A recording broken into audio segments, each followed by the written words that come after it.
E nós começamos, queridos estudantes, queridas estudantes, mais uma etapa desse nosso curso de grego no Novo Testamento. E hoje a gente vai conhecer um pouco de gramática, e de gramática sim, com mais substância. Essa é uma aula gostosa, bonita. E no final, se a gente conseguir tempo, a gente traduz um pouquinho juntos, um pouco mais de textos em grego. Pode ser? Eu preciso junto com vocês hoje relembrar alguns elementos, gente, do português. Porque sem o português hoje vai ser um pouco mais difícil de nós conseguirmos adiantar aqui a nossa gramática grega. Então vamos relembrar um pouco de como no português nós fazemos as nossas flexões. Vamos trabalhar aqui, por exemplo, com a flexão de um substantivo no português. Pode ser? Vamos juntos então, vamos lá. No português, gente, nós temos flexões dos substantivos em gênero e em número. Então, por exemplo, nós podemos falar, vou pegar um animalzinho que eu gosto, o cachorro. Se eu pego a palavra cachorro, eu vou dizer que ela está, esse substantivo, no masculino e no singular. Ok? Como é que ficaria o cachorro no plural? Simples. Você deve estar respondendo aí junto comigo em casa, né? Ficaria cachorros.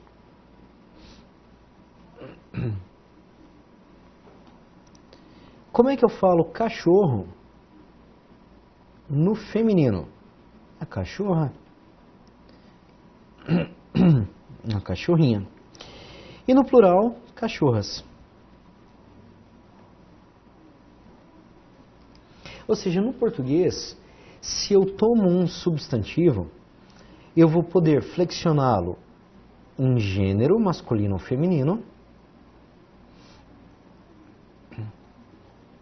e em número, que significa o plural ou o singular.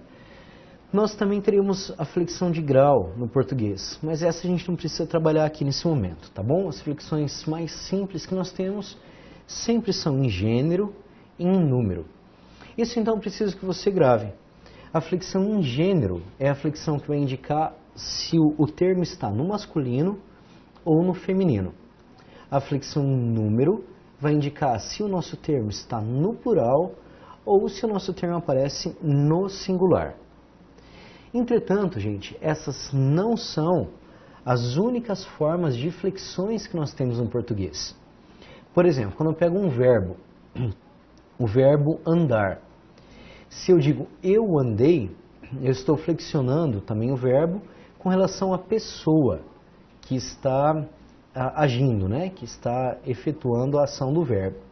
Então, eu andei é um indicativo de uma primeira pessoa, no singular e masculina, tá bom? Então, também vou fazer essa flexão a partir da pessoa do verbo. Agora, nós temos no português também algumas flexões que elas são um pouquinho mais complicadas, que elas acontecem nos pronomes e que não acontecem só por número e só por gênero. Veja só, trouxe aqui um exemplo para vocês. Deixa só eu limpar aqui a nossa tela.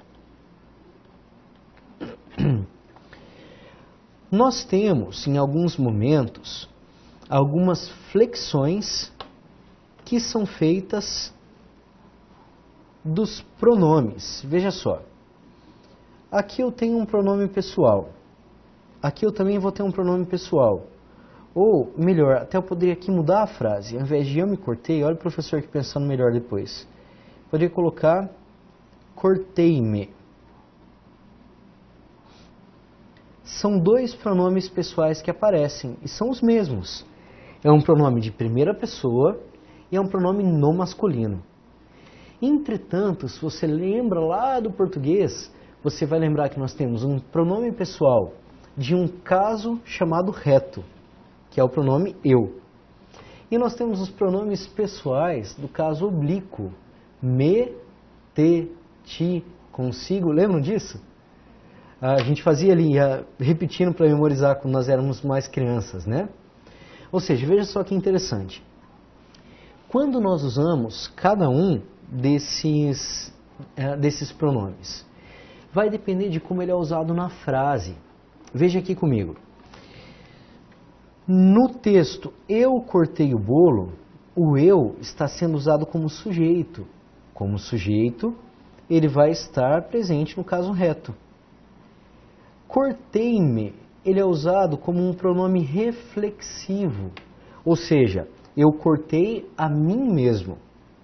Nesse caso, como a gente comentou, a gente lembrou um pouquinho disso lá no hebraico, que existem com o hitpael. Em alguns momentos, o sujeito ele faz a ação, mas ele também sofre a ação. E aqui a ação é feita nele mesmo. Eu cortei a mim mesmo. Isso significa que é uma ação reflexiva. Reflexo. Ela é feita em mim mesmo. Quando nós usamos a ação reflexiva, eu não falo cortei eu. Eu falo cortei a mim. Ou cortei-me. Portanto, eu posso usar como pronome pessoal do caso oblíquo, tanto mim quanto me. Tá lembrando um pouquinho do português? Só para que a gente entenda que no grego nós vamos ter também essas flexões que dependem do caso. E o grego, se o português tem um caso só, não tem só um na verdade, mas se o português tem esses dois casos que a gente conhece, simples e tudo mais, o grego vai ter 5 casos. O grego é um homem que tem muitos casos. Terrível isso, né? Olha só que bonito, gente. O grego tem flexões diferentes do português, o que dificulta um pouco a aprendizagem. Ao mesmo tempo, deixa a língua mais precisa, e isso é o bonito. Os casos no grego servem para deixar a língua muito concreta, muito precisa. Por isso é um pouco mais fácil de ser entendida. Evita ambiguidades. Tudo bem? Por isso nós vamos ter que entender que no grego, a flexão ela não é feita só com gênero e número. Ela também depende do caso. E esse caso vai estar relacionado à função que determinado termo tem na frase. Nós vamos explicar um pouquinho disso adiante. Mas só para que você saiba que a flexão no grego, ela também depende da função que determinado elemento estabelece na frase. Ok? Vamos continuar a gente falando do artigo, mas para isso a gente precisa relembrar um pouquinho do que é o artigo no português. Nós já fizemos um pouco disso com o hebraico. Vou aqui trabalhar um pouquinho mais com vocês também no grego. Vamos lá. Nós podemos ter no português o artigo indefinido e o artigo definido. Por exemplo, vamos pegar o substantivo móvel. Eu posso dizer que eu tenho um móvel. E aqui eu estou falando de qualquer móvel. Portanto, este um será o nosso artigo indefinido.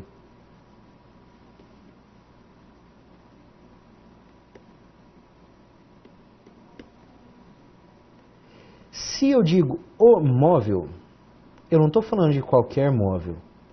Eu estou definindo a qual móvel eu quero me referir. Então, estou usando o artigo definido. Ok?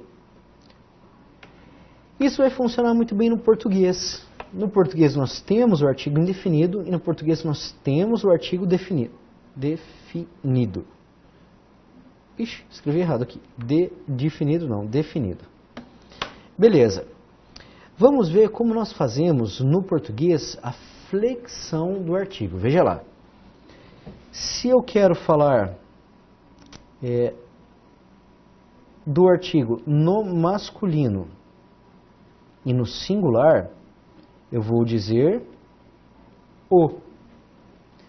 Se ele está no masculino e no plural, eu vou dizer os. Se está no feminino singular, eu vou dizer a. Se está no feminino no plural, eu vou dizer as. Ok? Então, são duas flexões que nós fazemos no português. Em gênero, em número, para o artigo definido. Aqui eu esqueci o indefinido, porque o grego não tem o artigo indefinido textual. Vou trabalhar só com o artigo definido. No português são duas flexões só. Em gênero e em número. Ok? Vamos continuar. No grego, assim como nós vimos no hebraico, não tem um artigo indefinido. Vamos trabalhar com uma palavra bonita que nós temos no grego, que é a palavra philos. Se philos aparece sozinha, Minha canetinha está me traindo. Venha, caneta. Filos.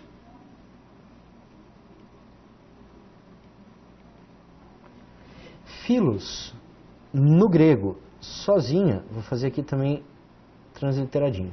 Filos. Pode significar tanto amigo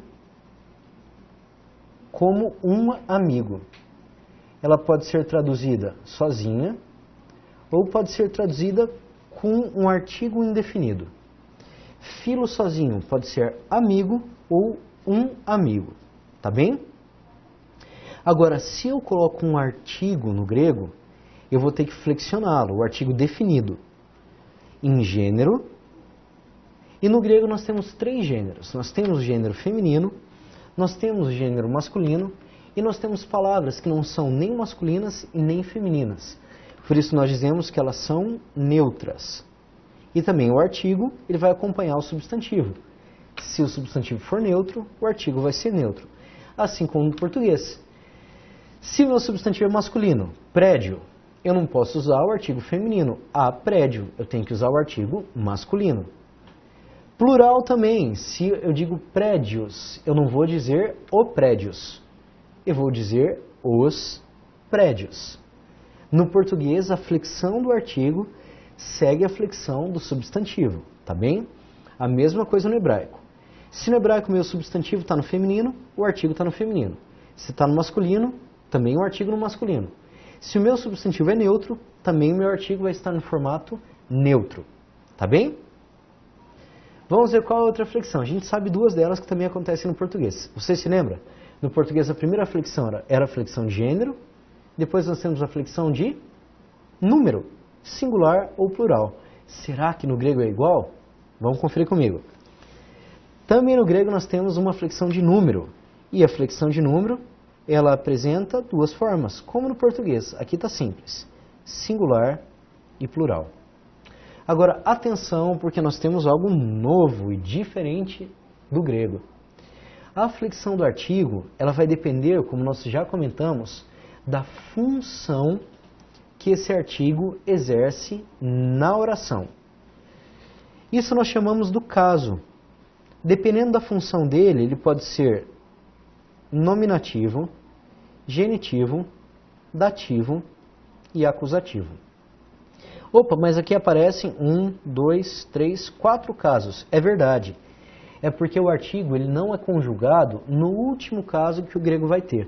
Eu disse que o grego ele tem 5 casos. Então nós temos o nominativo, o genitivo, o dativo, o acusativo e o último caso chamado vocativo. Mas o artigo, ele não é conjugado no vocativo. Vamos entender um pouco, gente, disso, do que significa flexionar um termo a partir da sua função na frase. Trouxe aqui alguns elementos para a gente trabalhar, mas a gente vai ter que lembrar do português. Antes de nós entrarmos nos casos, eu quero fazer uma pequena retomadinha do português sobre os verbos. O que é um verbo transitivo e o que é um verbo intransitivo? Pode ser? Vamos relembrar comigo. Trouxe aqui em tela alguns elementos para a gente trabalhar. Vamos primeiro determinar o que é um verbo intransitivo. O verbo intransitivo é aquele que não pede nenhum complemento. Quando eu falo a frase e paro a frase no verbo, a oração ela fica com sentido. Por exemplo, eu dormi. O que você fez ontem? Eu dormi. Ponto final. Ok. Se eu dormi não pede nenhum complemento, se a oração já tem sentido, significa que o verbo ele é intransitivo. Ele não pede complementos. Eu dormi. Agora, eu posso colocar alguns complementos que são para ajudar a determinar um pouquinho melhor esse dormir. Ainda que o verbo não peça, eu posso acrescentar alguns elementos. Nós podemos acrescentar 2 tipos de elementos. Veja só. Primeiro, eu dormi como? Dormi tranquilamente. Ok, então estou colocando um advérbio.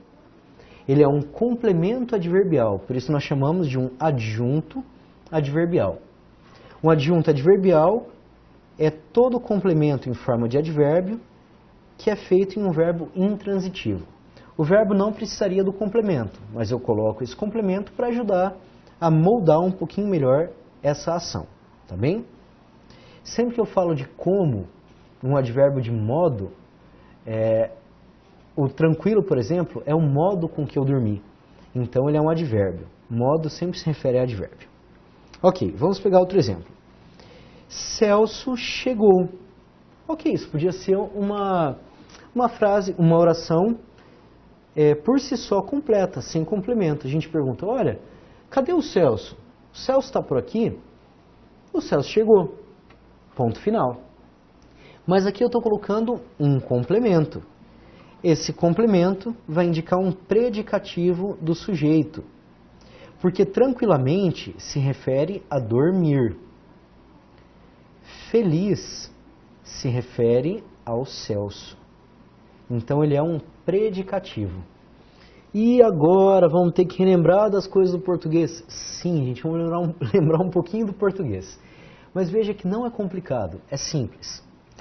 Quando eu paro no verbo e a oração tem sentido, significa que o verbo não precisa de complemento, é um verbo intransitivo. Agora, eu posso fazer alguns complementos opcionais, que não seriam necessários, mas que são opcionais. Se o meu complemento se refere ao verbo, então nós chamamos ele de adjunto adverbial. Se o meu complemento se refere à pessoa que está executando a ação, ele é um predicativo, tá bem? Então, eu dormi. Bom, eu dormi tranquilamente, ótimo. Então, tranquilamente está ligado a dormir.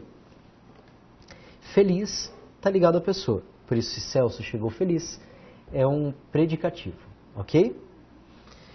Vamos agora falar dos verbos que eles pedem um complemento, que eles não são completos em si mesmos. Veja só, são os verbos que nós chamamos de transitivos, que podem aparecer em dois formatos. Trouxe aqui um exemplo para vocês. A primeira forma de transitivo é um verbo transitivo direto. Como isso funciona? Funciona assim, quando eu paro no verbo e faço uma pergunta referente a o que, eu estou falando de um verbo transitivo direto. Por exemplo, o jovem cantou. Tá, mas o que ele cantou? Ah, então cantar aqui é um verbo transitivo direto, porque ele pede o complemento o que. O jovem cantou. O que?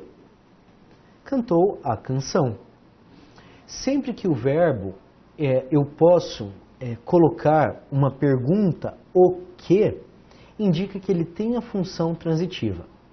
Agora, por exemplo, vamos pegar o nosso verbo que nós trabalhamos como verbo intransitivo. Celso chegou. Não dá para a gente responder o que com o verbo chegar. Celso chegou. O que? Não dá. Ou seja, esse verbo não é transitivo, o verbo chegar. Cantar, ele pode também ser intransitivo. O que o jovem fez ontem? Ah, o jovem cantou. Ótimo, ele é intransitivo.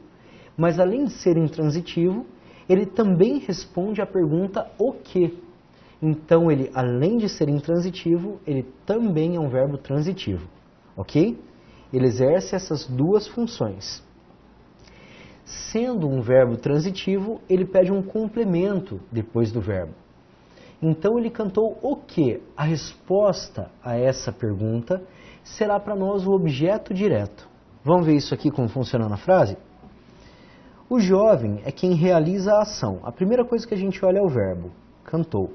Quem é que cantou? É o jovem. Então, ele é o sujeito. Cantou é o nosso verbo transitivo direto. A canção é a resposta.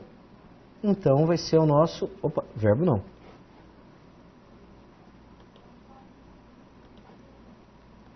A canção será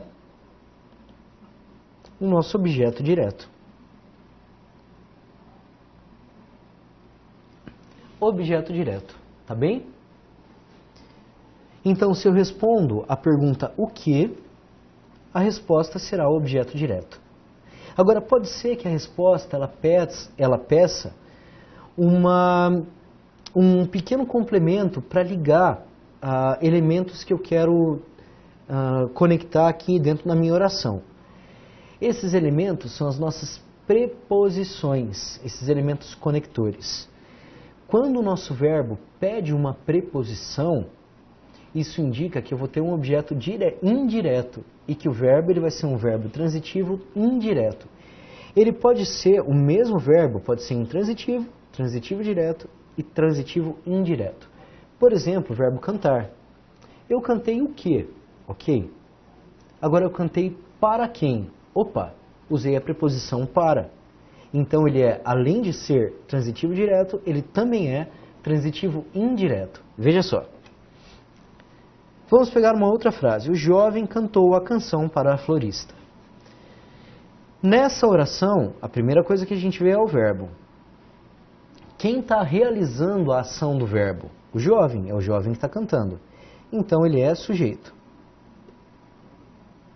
Ele cantou o quê? Opa, a resposta ao quê será o nosso objeto direto. Ele cantou a canção. Para quem? Opa, para tem preposição. Então, objeto indireto. Para a florista será o nosso objeto indireto. Ok, gente? Estamos lembrando um pouquinho do português? Então, o esquema nosso é bem simples. Se o verbo não pede complemento e ele sozinho dá sentido para uma frase, ele é um verbo intransitivo. Se ele também pede complemento, ele vai ser um verbo transitivo. E se o complemento ele vem a resposta à pergunta o que, ele é um transitivo direto. Se a nossa pergunta ela exige uma preposição, ele é transitivo indireto. A resposta às perguntas serão o nosso objeto direto e o nosso objeto indireto. Ok? Vamos caminhar. Olha só. Lá no grego, gente, as nossas declinações, ou seja, essas flexões, elas vão depender da função que determinada partícula estabelece na frase. São 5 declinações. Nós vimos que lá para o artigo é declinado em 4 declinações, mas são 5 no geral. Veja quais são. Primeira delas, nominativo. O nominativo acontece quando a nossa palavrinha ela faz parte do sujeito e do predicativo do sujeito. Predicativo não vou trabalhar só com o sujeito, tá bom? Quando dentro da frase se estabelece uma relação de posse, o caso será chamado caso genitivo. Quando nós estamos falando do objeto indireto, nós falamos do caso dativo. Quando nós falamos do objeto direto, nós falamos do caso acusativo. E quando se indica a pessoa a qual se está falando, nós falamos do caso vocativo. Trouxe aqui uns exemplos para nós trabalharmos. Primeira coisa, quero lembrar que o português também tem esses casos. A gente já vai chegar lá, tá? Calma lá. No português, com o pronome que nós vimos no comecinho da nossa aula, também o nosso pronome ele é usado em diferentes casos no português. Veja só aqui em tela. Eu me formei para mim mesmo. Digamos que alguém acabou de se graduar, foi na festa de formatura, ela falou, não me formei para os meus pais, não fui para a sociedade, eu me formei para mim mesmo. Ok. Nós temos aqui um pronome, eu, pronome de primeira pessoa, que ele é usado aqui em 3 momentos. Eu, me e mim. Vamos fazer aqui no português a declinação. Vamos fazer a análise sintática para ver a declinação. A primeira coisa que nós vemos é o verbo. Deixa eu colocar aqui em outra cor. Qual é o verbo? Formei. Quem é que se formou? Eu. Então, eu será o sujeito da oração. Agora, o sujeito, ele faz uma ação que está no próprio sujeito. É uma ação reflexiva. Eu formei a quem? Formei a mim mesmo. Ou seja, aqui eu tenho um objeto. Eu me formei para quem? Para mim mesmo. Outro objeto. Veja só. Quando o pronome pessoal de primeira pessoa, eu, ele aparece como sujeito, ele vai aparecer no nominativo, porque o nominativo é a forma do sujeito. Então ele aparece como eu. Quando ele aparece no acusativo, como objeto direto, eu formei o quê? Eu formei a mim mesmo. Então, ele aparece no acusativo, no formato me. Quando ele aparece como objeto indireto, ele vai estar conjugado no dativo, mim. Ou seja, eu formei o quê? Eu formei a mim mesmo. Então, esse me, ele aparece como objeto direto. Direto e não indireto.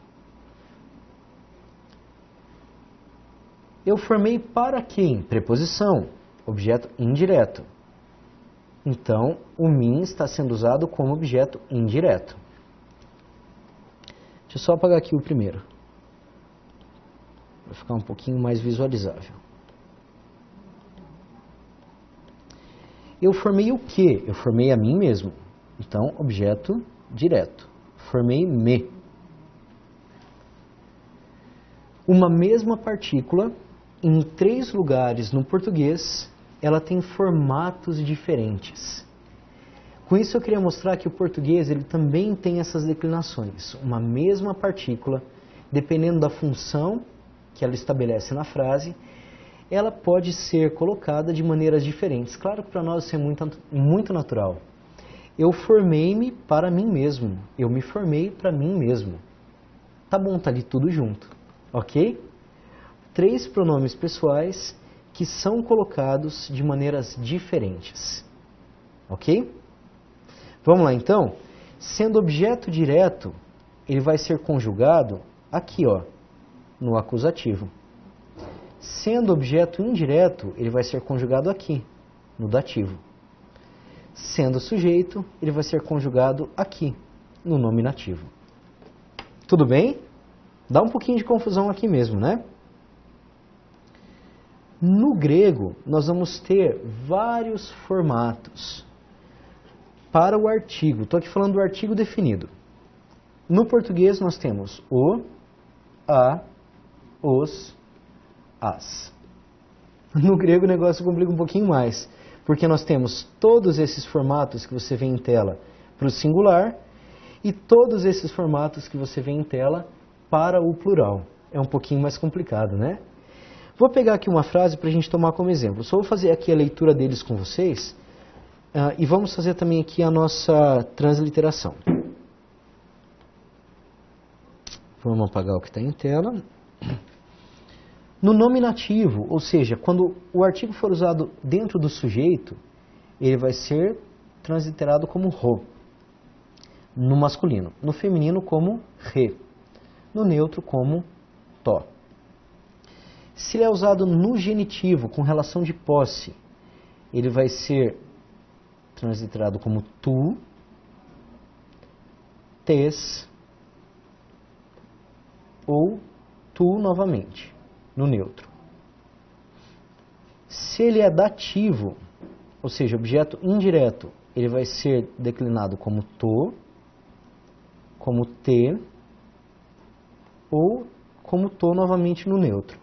Masculino, feminino e neutro. No acusativo, ou seja, como objeto direto, tom, ten e to. Ro, re, to, tu, tes, tu, to, te, to, tom, ten, to.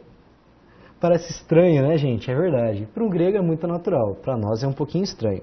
Vamos ver no plural como é o formato. No plural, o nominativo, opa, faltou aqui, ó, masculino, feminino e neutro. Vamos dizer roi, rai ou tá. No genitivo, tom, tom e tom. Aqui é tudo igual. No dativo, tois, tais e tois. No acusativo, ou seja, objeto indireto, tus, tas e tá. Beleza, vimos os formatos. Vamos ver quando a gente vai usar cada um deles. Trouxe aqui uma frase para nós analisarmos juntos. Veja só se você consegue me seguir nesta análise.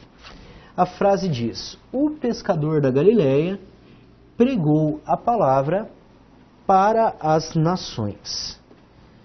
Vamos fazer a análise sintática dessa frase comigo, pode ser?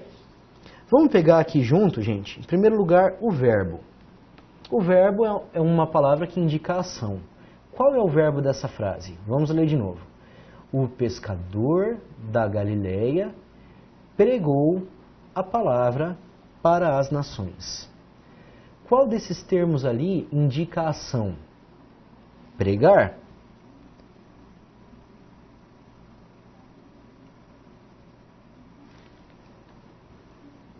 Então, o que vem antes do verbo, no geral, é o sujeito, e depois do verbo é o predicado. Então, nós temos aqui o pescador da Galileia, que vai ser o nosso sujeito. Tá bem? Depois, ao verbo pregar, a gente faz algumas perguntas. O pescador da Galileia pregou. Agora, pregou o quê? Nós sabemos que a resposta ao o que é o nosso objeto direto. Então, o pescador da Galileia pregou o quê? Pregou a palavra. Objeto direto. Para quem? Opa, preposição. Se apareceu a preposição na pergunta, a resposta vai ser objeto indireto. Para quem ele pregou? Para as nações. Objeto indireto. Ok? Então, o nosso sujeito é o pescador da Galileia. O nosso verbo pregou. Ao verbo a gente faz duas perguntas. Pregou o quê? A resposta ao o que será o nosso objeto direto. Para quem? A resposta ao para quem será o nosso objeto indireto. Ok? Vamos reparar que nós temos aqui os artigos aparecendo. Vamos mudar de novo a nossa cor aqui da canetinha. O artigo definido vai aparecer aqui, vai aparecer aqui e vai aparecer aqui. Aqui ele está flexionado no masculino singular. Aqui ele está flexionado no feminino singular. E aqui ele está flexionado no feminino plural. Ok? Como que nós faríamos essa conjugação no grego? Nós precisamos saber gênero, número e caso. Agora aqui fica um pouquinho mais fácil. Se esse artigo, primeiro, ele é usado no sujeito, aliás, aqui tem outro artigo também, tá? Não vou deixar para trabalhar depois não, vou trabalhar já.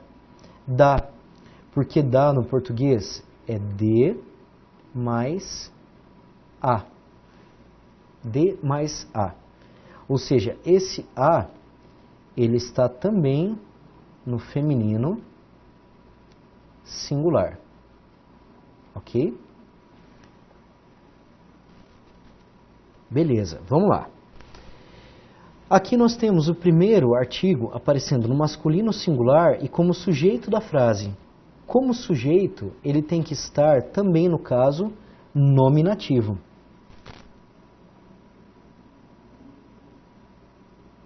Ok? Aqui ele vai aparecer indicando posse. É o pescador de onde? É da Galileia, não é qualquer pescador. Então, mesmo sendo parte do sujeito, ele indica a posse também. Indicando posse, nós temos, vou voltar aqui na listinha para que você confira comigo.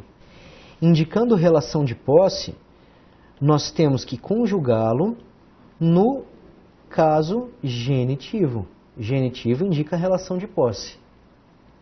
Ok? Então aqui, genitivo.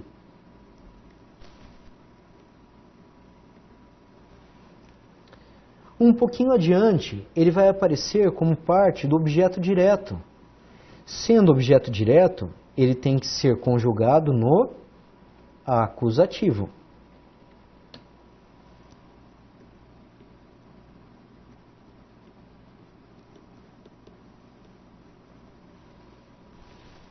E sendo parte do objeto indireto, veja que esse as, ele está no objeto indireto.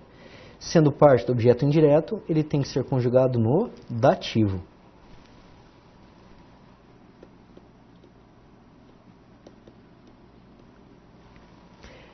Agora nós precisamos ir para a nossa tabelinha. Veja só, a gente já tem os 3 elementos que nós precisamos para flexionar o nosso artigo. Vamos pegar o primeiro artigo. Se ele estivesse no grego, como ele estaria? Bom, ele estaria no masculino, singular, nominativo. Vamos ali para o masculino, singular, nominativo? Veja só na nossa tabelinha.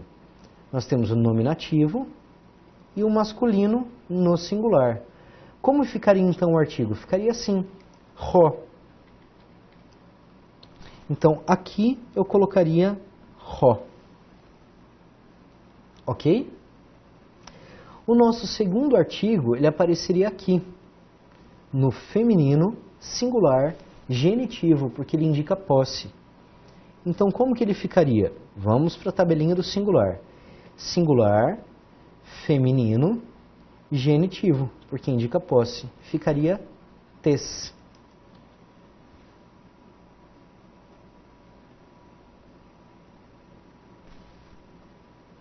Aqui ele faz parte do objeto direto, então ele está no acusativo feminino singular. Vamos ver lá. Acusativo feminino e a tabela do singular. Ten.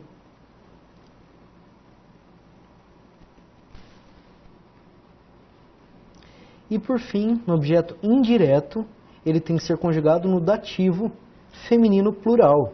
Opa, vamos para a tabelinha do plural agora. Dativo feminino plural. Tais.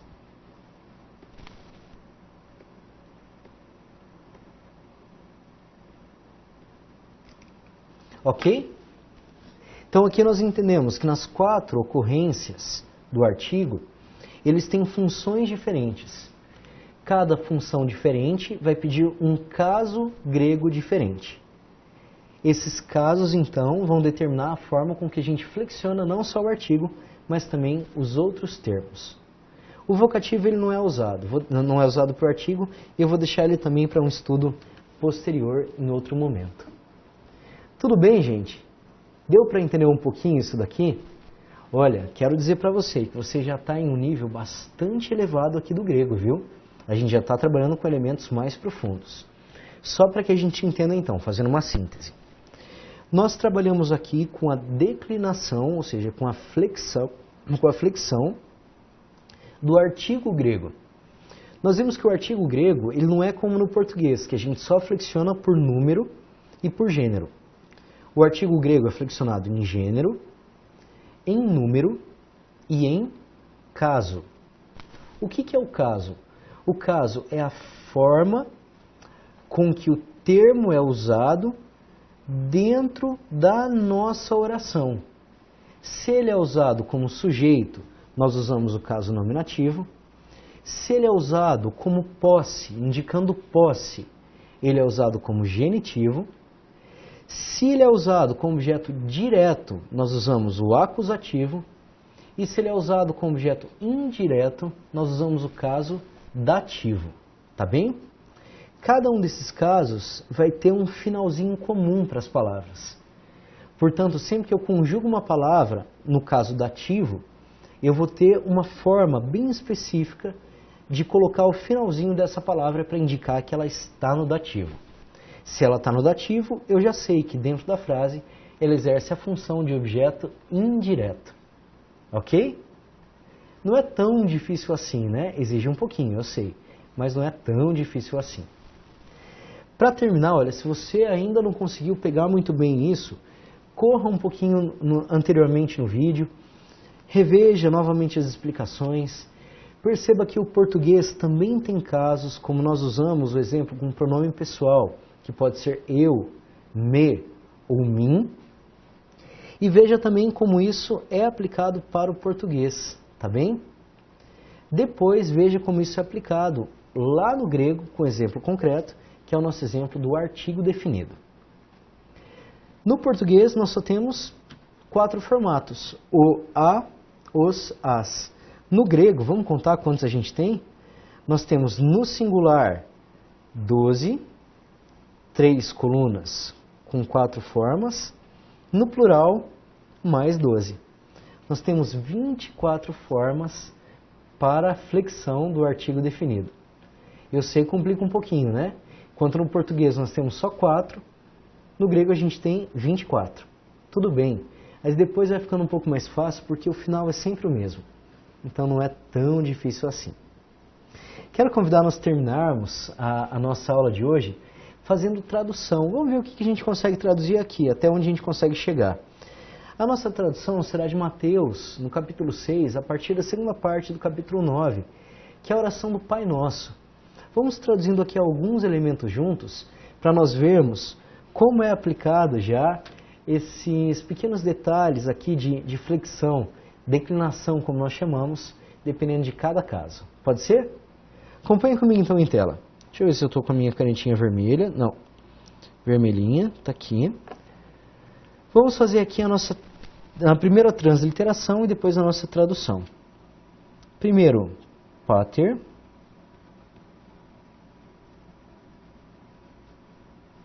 Aqui nós temos um espírito áspero. Pater remon. Rho. Esse rho a gente já conhece. Esse rho, na verdade, que é o artigo definido. En. Tois, ouranóis, que a gente lê como uranóis. Uranóis, na verdade, que não tem acento. Uranóis. Vamos colocar aqui na frente a nossa tradução. Pater é pai. Emon vai ser o pronome pessoal nosso. Rho é o artigo. O. Em é a nossa preposição em. Vou traduzir bem literalmente aqui, tá? Tois é mais uma vez o artigo, os, perdão, não está no plural. Ah, não, aqui ele está no plural, porque uranóis também é plural, né? Vou colocar aqui os. E uranós, céus. Então eu traduzi cada palavrinha aqui. Pai nosso, o em nos céus. Tá bem? Vou colocar aqui, ó, em cima. Pai nosso, o em os céus. Em mais os no português vai ficar nos. Pai nosso, o nos céus, ou seja, aquele que está nos céus. Nós teríamos então aqui que traduzir como Pai nosso, o que está nos céus, ou que estais nos céus. Vamos fazer um pouquinho da análise da nossa frase? A nossa frase ela não tem verbo, essa é a dificuldade. Mas nós sabemos que Pai nosso, ele está no... o Pai, ele é o sujeito. Pai nosso é o sujeito da oração. Nosso, ele indica posse. Não é qualquer pai, é o nosso pai. Pai, então, tem que ser colocado no nominativo. Aqui não vai estar no nominativo, ele vai estar no vocativo. Não dá pra gente explicar por que nesse momento. Nosso tem que estar flexionado no genitivo, porque o genitivo é o que indica posse. O artigo o, ele vai estar no nominativo, porque nós estamos ainda falando do sujeito, que é o Pai, aquele que está nos céus. E depois aqui nós vamos ter alguns problemas que vai ser difícil para a gente indicar. Aonde ele está? Nos céus. Então aqui a gente teria que colocar no dativo. Aqui já é um pouquinho mais complicado, tá bom? Porque a nossa frase aqui ela não é tão regular. Mas nós vamos traduzir então como Pai nosso, que estais, seria o que estais, aquele que está nos céus. Tudo bem, gente? Vamos fazer o nosso segundo verso. Agiasteto to onoma su. Agiasteto to onoma su. Agiasteto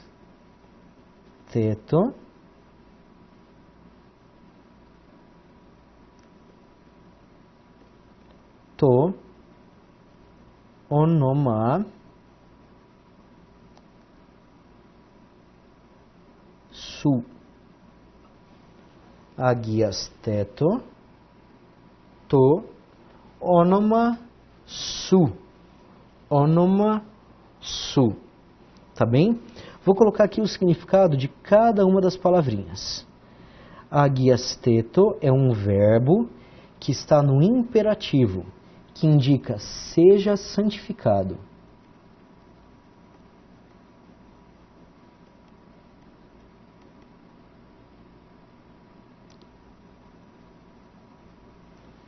To é o artigo. O nome. Su vai ser o pronome pessoal que está no genitivo que indica posse. O teu nome. Não é qualquer nome, é o teu nome. Seja santificado. O que tem que ser santificado? O nome. Então, o nome é o objeto direto. Sendo objeto direto, o nome vai estar no acusativo, tá bem? No acusativo. Aqui vai ter algumas diferenças, mas tudo bem. Seja santificado o nome teu, ou o teu nome. E aqui a gente pode continuar a nossa tradução. Olha, gente, que coisa difícil, né? Que parece o grego. De fato, o grego ele não é assim tão fácil quanto o hebraico. O hebraico ele é um pouquinho mais tranquilo para a gente traduzir. Mas já dá para ver um pouco de como a língua é estruturada e de como na tradução nós vamos identificando alguns elementos que nós já trabalhamos dentro do nosso texto. Aqui eu já não continuo mais traduzindo. Pai Nosso você já conhece um pouquinho da tradução. Ainda que a tradução literal, você viu que ela tem algumas pequenas diferenças. Entretanto, o que eu queria fazer com vocês para terminar, depois você pode fazer a sua transliteração aqui sozinho, com tranquilidade, treinar tudo aquilo que nós já vimos. Mas o bacana aqui, pelo menos, é nós lermos juntos uma vez o Pai Nosso. Pode ser? Vamos ler aqui então, vou ler uma vez devagarinho, depois nós lemos mais uma vez um pouquinho mais rápido. Vou apagar aqui a minha tela para que a gente leia junto o Pai Nosso. Vamos lá. Você pode acompanhar comigo? Depois de fazer a sua transliteração, se quiser pode fazer antes. Vamos juntos. Pater hemon, hoentois uranois, agiasteto to onoma su. El theto he basileia su. Geneteto to telema su. Hos en urano kai epiges. Ton arton emon, ton epiusion, dos gemin semeron. Kai afes gemin ta ophelemata gemon. Hoskai gemeis afecamin tois opheletais imon. Caime eisenenques